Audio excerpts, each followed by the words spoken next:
couple of weeks ago, my aunt came to drop off this treasure trove of old film cameras on my doorstep. I wasn't in my room and she just called for me while I was downstairs.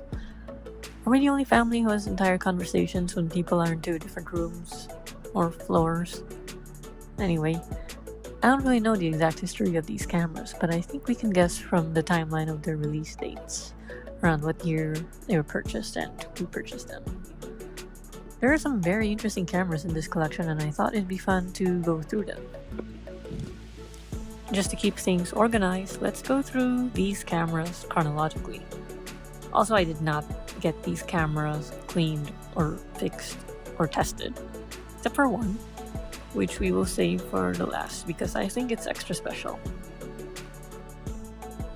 This is the Voigtlander Prominent, stylized with small caps but with big caps for P&T. This camera was first introduced in 1950.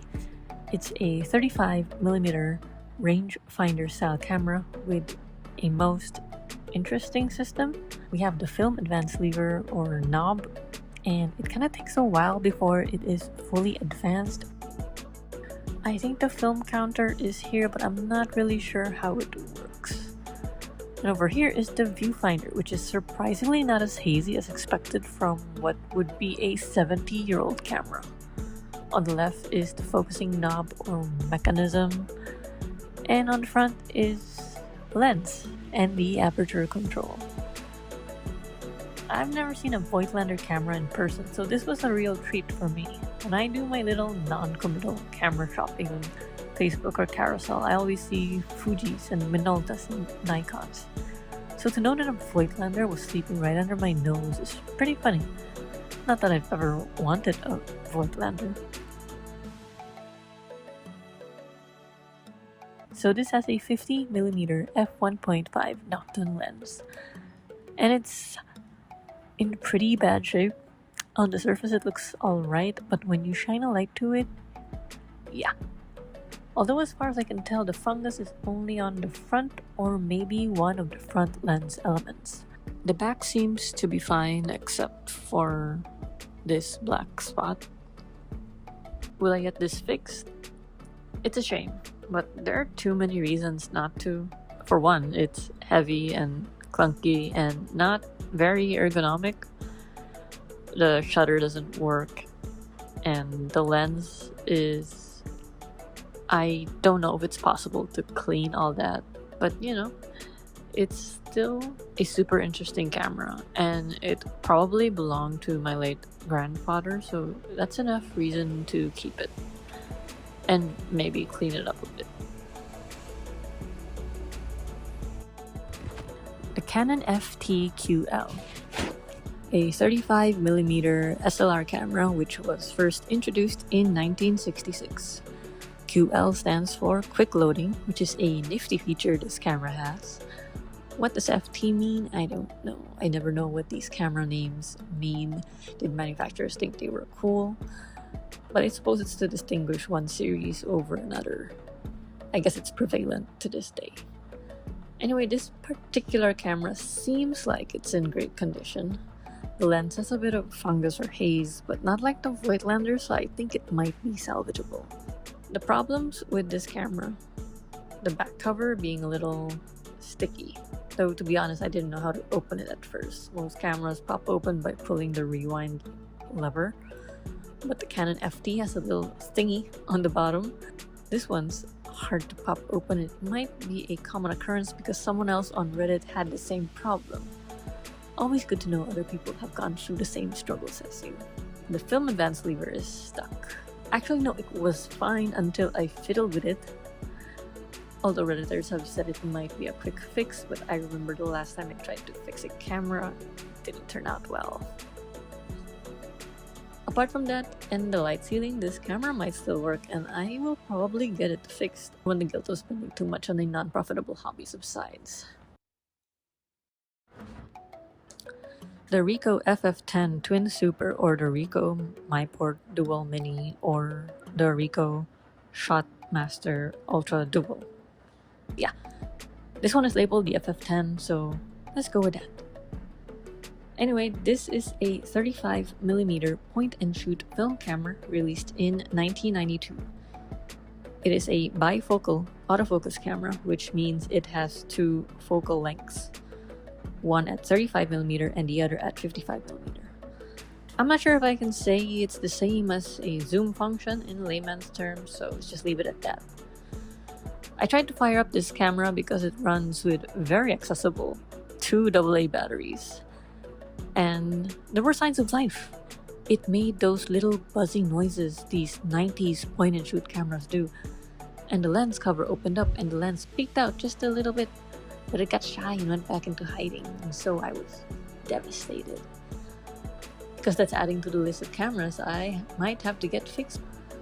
Not sure what else there is to say about this camera. It has all the basic functions of a camera from this era. It has a flash and LCD screen counter, quick loading, auto rewind. These types of point-and-shoot cameras were very popular, and so many different manufacturers came up with their own models, and sometimes they would just be copied here and there under different names and brands. And I think there was like a race to design the best one. I don't know if this was particularly popular back then or even now, but I've always wanted to own a Ricoh for the sake of owning a Ricoh, which is a bit pretentious, I know, but now I can just stop looking for one. For now.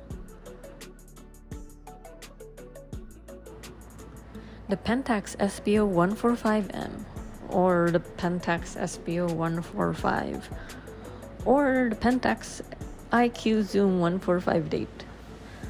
This somewhat chunky camera is another 35mm point-and-shoot camera, and it was released in 2002.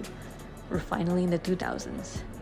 It has a 38 to 145mm zoom lens, which is impressive, and probably why it's got a bit of chunk to it. It has this protruding bit on the right that helps with the grip, and it's in this brown color that I can only describe as the interiors of your dad's car from the 90s. It still has its original packaging and manual, so that's pretty amazing. What's even more amazing is that once I loaded it with a battery, it still works like a charm. Maybe. I have yet to try shooting it with an actual roll of film, but once I do, trust that you will hear from me again.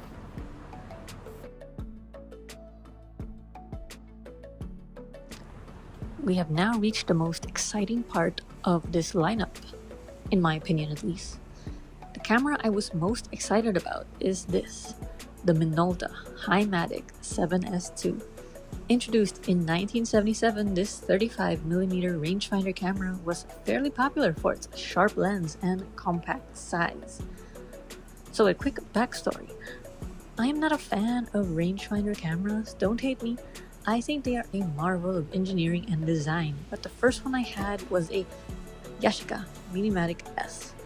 I didn't know how to use, and then I tried to clean it, and I must have nudged the gear or something and broke the shutter. As a result, I got a completely blank roll. So I've set that aside for now. Honestly, user error, but it was pretty heavy for something called Minimatic, and the viewfinder patch is a little murky. But I did get some decent, somewhat unfocused shots from it. I was going through possible rangefinder replacements instead of getting it fixed. There are tons of options that are not available to me at reasonable prices within the vicinity. They were either faulty Minoltas, Canon that's priced too high for me and from a whole other city, and Yashicas I wasn't really interested in. I also came close to buying a faulty Minolta Hi-matic E, but it really didn't seem worth it to buy and fix. Good thing I didn't buy it, because this Hi-matic 7S2 was just sitting in my aunt's closet the whole time. She's such an adorable little thing, so much lighter than an SLR and even lighter than the Minimatic S.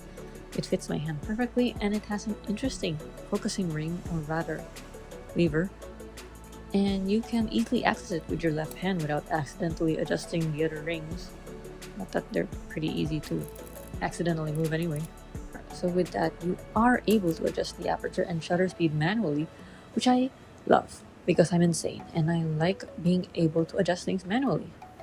But it does come with an auto mode, so the camera handles aperture for you. So it does have a light meter, which means it needs a battery. I'm excited to test out this Minolta Hi-matic 7S2 and also give rangefinders in general another chance. And that's it. This was a fun little video to shoot. As I was listening to my voiceover, I thought I sounded like a salesperson from the 90s, which I thought might be appropriate given the circumstances.